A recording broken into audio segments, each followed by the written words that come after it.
दरम्यान सरपंच संतोष देशमुख हत्या प्रकरणामधील बीडच्या जिल्हा कारागृहात असलेल्या आरोपींना व्हीआयपी ट्रीटमेंट मिळत असल्याचा आरोप करण्यात आला।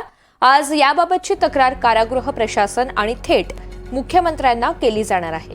त्यासोबतच या दरम्यानची माहिती आणि सीसीटीव्ही फुटेज मागितले जात आहेत। तर 22 फेब्रुवारी पूर्वीचे सीसीटीव्ही फुटेज जिल्हा कारागृहानं डिलीट केल्याचा आरोप देशमुख कुटुंबानं केलाय। या संदर्भात देशमुख कुटुंबाचे प्रतिनिधी दादासाहेब खिंडकर यांनी महत्त्वाची माहिती दिली आहे।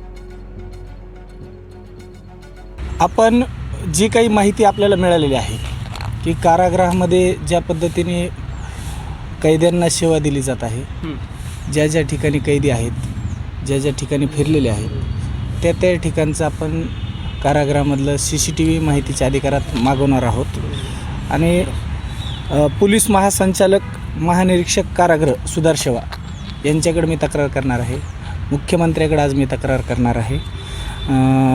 विशेष पोलीस महानिरीक्षक कारागृह सुधार सेवा यांच्याकडे मी आज तक्रार करणार आहे। काय